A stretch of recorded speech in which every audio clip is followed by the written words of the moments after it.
मैं news anchor Fardeen Shah, आप देख रहे हो दर्पण की चमक मध्य प्रदेश न्यूज चैनल। आइए देखते हैं आज की खबर।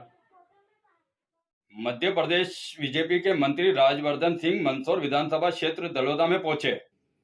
विधायक यशपाल सिंह सिसोदिया एवं मंत्री ने विकास यात्रा की आम जन को शासन की योजनाओं को दी जानकारी। आप देख रहे हैं दर्पण की चमक मध्य प्रदेश। ब्यूरो मंदसौर, फरदीन शाह की रिपोर्ट।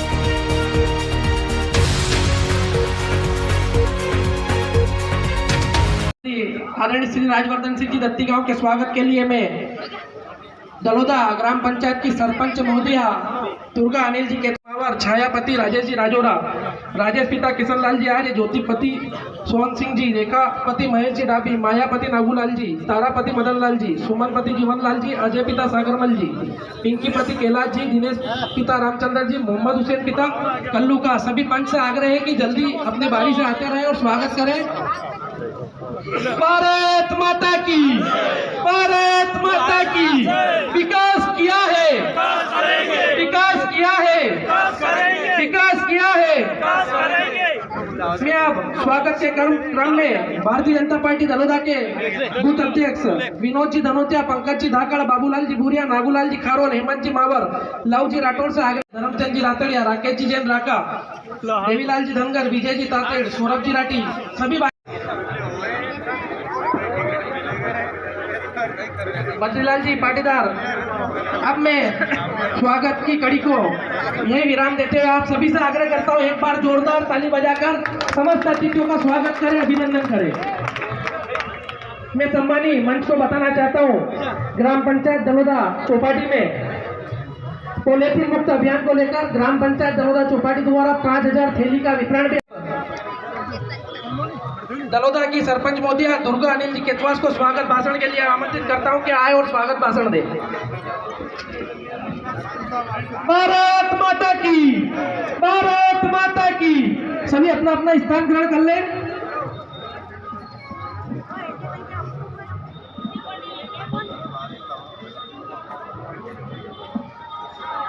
भारत माता की।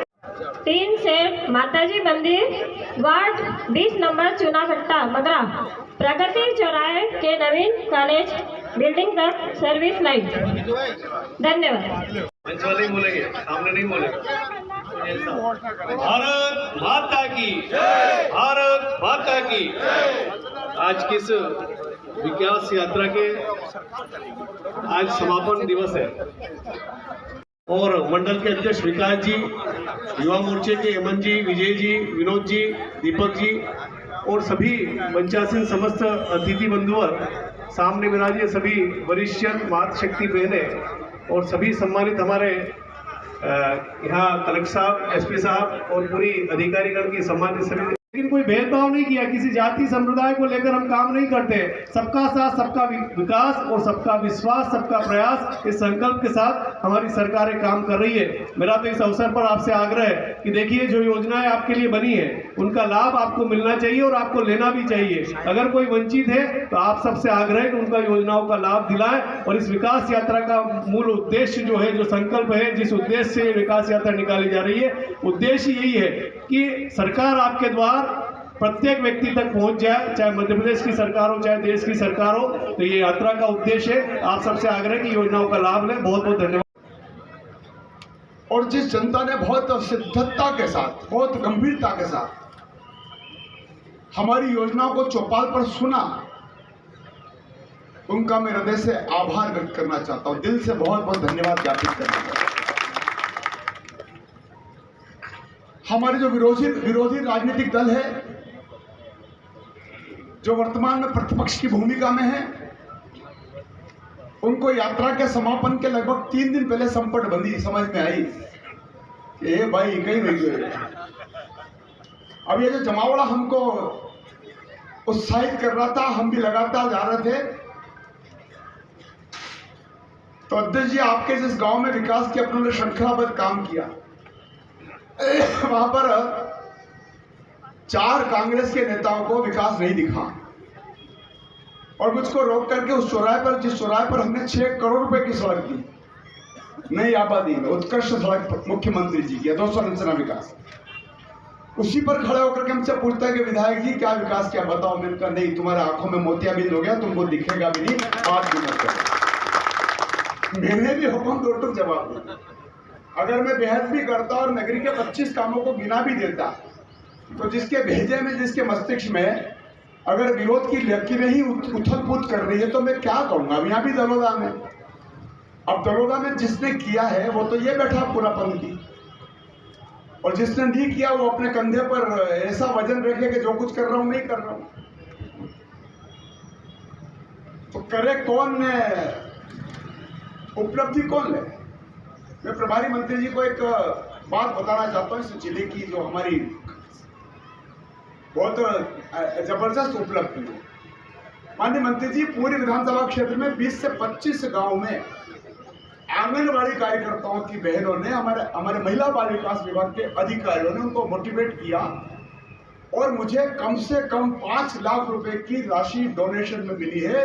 किसी ने कुर्सी दी है, किसी ने कंकाल दिया, किसी ने चटाई दी है और दानदाताओं ने दी, और पूरे के परिवार के लोगों को हमने साथ में खड़ा रख करके फोटो खिंचवाया। इतनी बड़ी जनभागीदारी कभी भी महिला बाल विकास को मंदसौर जिले में, इस मंदसौर विधानसभा क्षेत्र में नहीं मिली। यह विकास यात्रा का एक पार्ट था और माननीय मुख्यमंत्री जी ने कहा भी था कि विकास यात्रा के साथ साथ जनभागीदारी को आप प्रोत्साहित करने की कोशिश करें। और अभी माननीय प्रभारी मंत्री जी, आप जिस दरवाजे से निकल करके आए हैं, ये पवित्र नाम से है राजेंद्र सुरेश्वर जी महाराज का, और ये सड़क भी तत्कालीन जब मैं माननीय मंत्री हमारे आगे थे महेंद्र हालिया जी, तो डामर की रोड का शुभारंभ शिलान्यास करना था डाक बंगले का, और गलती से हो गया यहाँ पर। अब गलती से हो गया तो गले की घंटी बज गई। लोगों ने, कार्यकर्ताओं ने कहा कि विधायक जी बनाना पड़ेगी। तो नागेंद्र सिंह जी नागोद को मैंने बहुत पीछे पड़ करके लोक निर्माण विभाग से 2.5 करोड़ से ज्यादा की राशि की सहायता।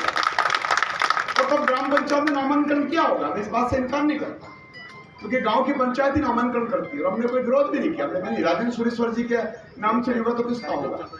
लेकिन तब पंचायत ने इस बात का भी उल्लेख किया था, घोषणा करी थी कि गेट हम बनाएंगे, लेकिन वो बोल के भूल गए। और गेट बनाने का भी सौभाग्य अगर किसी को प्राप्त हुआ तो भारतीय जनता पार्टी की टीम को हुआ। हमने मंदसौर के फतेहगढ़ में दरोदा के पास में जो फैक्ट्री है, उस फैक्ट्री के मालिक से हमने कहा कि आप चैरिटी कीजिए, आप CSR का बजट दीजिए और कम से कम 5 लाख रुपए की लागत का एक गेट आज आपके कर कमलों से यहाँ पे लोकार्पित हुआ। माननीय प्रभारी मंत्री जी, दरोदा जैसी पंचायत में अगर 1.5 करोड़ रुपए की राशि का हम स्टेडियम बना देते हैं, जो बच्चे बैठे हैं मेरे सब यहाँ पर, जीवन लेकर गाया पूरी टीम को, मलखम।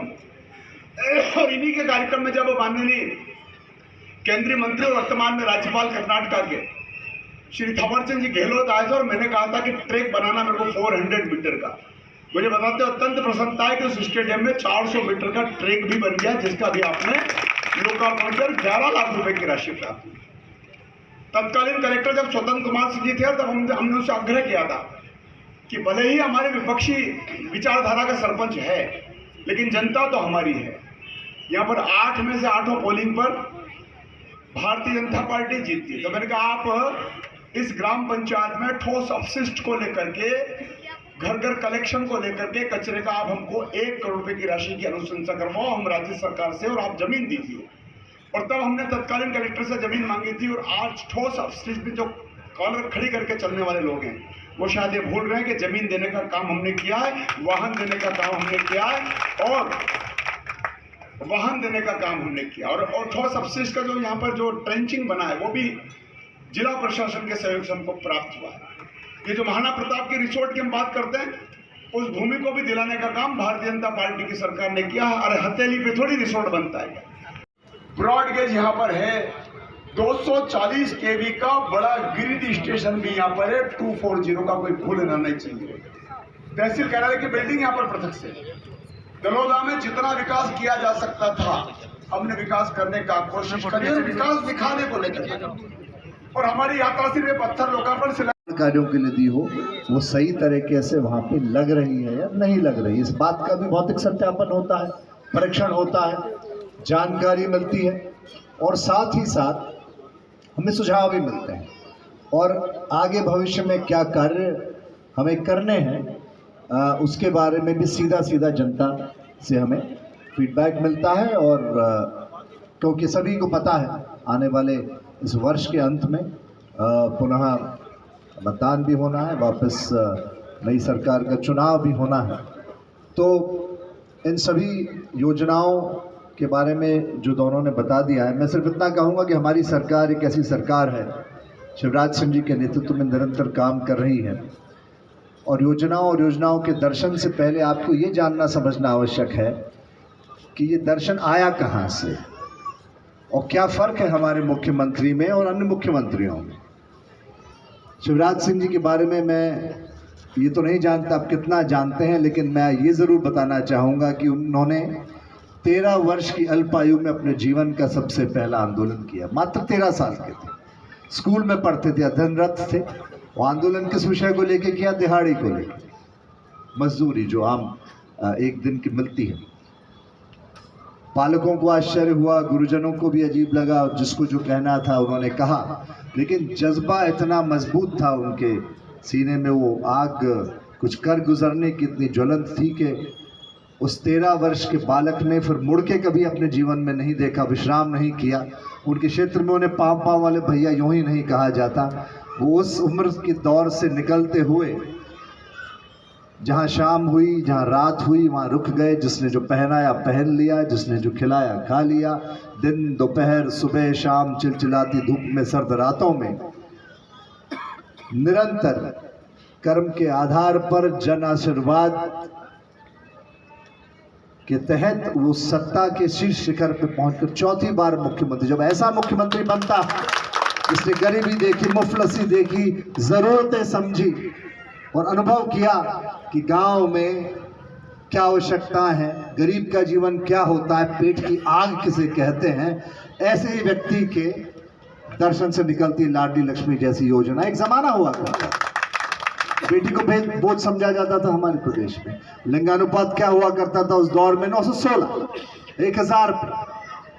वो लाडली लक्ष्मी योजना जिसको आज पूरा देश आगे बढ़ा रहा है, उसका अनुसरण किया जा रहा है। आज जब बेटी पैदा होती मध्य प्रदेश में, हमने कन्या पूजन से इस कार्यक्रम को प्रारंभ किया। हर बेटी लखपति है। 68 लाख लाडली लक्ष्मी है मध्य प्रदेश में आज की तारीख में। और आज लिंगानुपात क्या है? 976, 1000। तो कितना सुधार हुआ? एक व्यक्ति के उस दर्शन से बनी एक योजना की वजह से, और उसको आगे बढ़ाया। विधायक जी बता रहे थे, उसको एक कदम आगे बढ़ाया और आज लाडली बहना योजना करीब 12,500 करोड़ का व्यय हमारे बजट से होने वाला है। वो महत्वपूर्ण नहीं है कितना पैसा जाने वाला है, पर यह महत्वपूर्ण है कि उस पैसे का सदुपयोग कैसे हो रहा है। और बहनों को मिलेगा, एक बार पूरे मापदंड बन जाएंगे, 1000 रुपया महीना मिलेगा।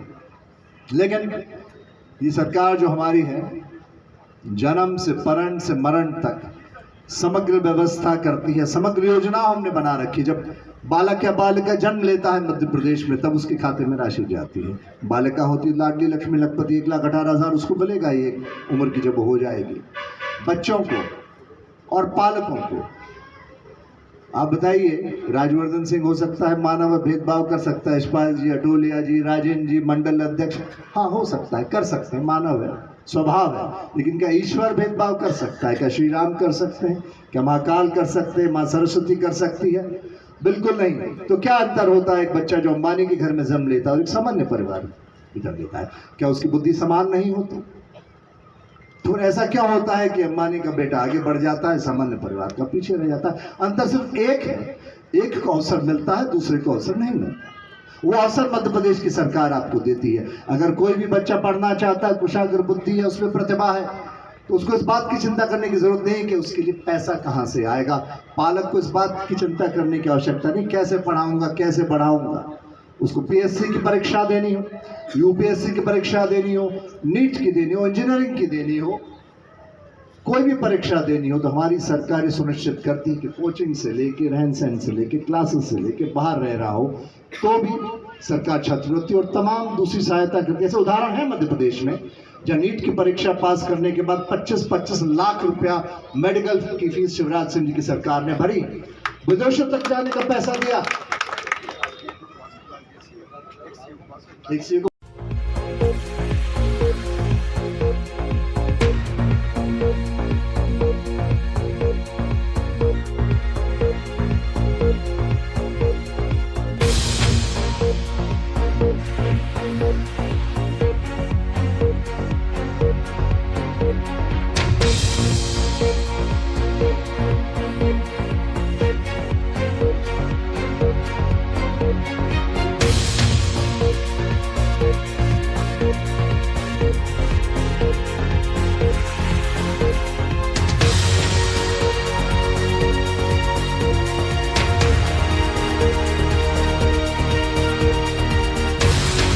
व्यवस्था और काम किया गया, किस तरह से पूरे इस यात्रा को देखते हैं उनको बता दें। बहुत सकारात्मक वातावरण है, जैसा हमारे अध्यक्ष जी विधायक जी दोनों बता रहे थे। गांव-गांव में जहां भी हमारी यात्रा गई है, लोगों ने स्वागत भी किया है और शिवराज सिंह जी के द्वारा किए गए कार्यों की सराहना भी करी है। और सबसे अच्छी बात यह है कि सर्वस्पर्शी रहा है ये अभियान, क्योंकि हमारी योजनाएं सब जगह तक पहुंची हैं। कहीं कहीं अगर कोई कमियां भी पाई गई तो तत्काल समूचा प्रशासन साथ है, तो वहीं हमने सुधार का भी प्रयास किया है या निर्देश दिए हैं कि निश्चित समय सीमा में उनका निराकरण हो। वैसे कमलनाथ कहते हैं आपका ही प्रदेश है और तरह तरह के जो बयान है दिग्विजय सिंह के, क्या कहते हैं कमलनाथ जी?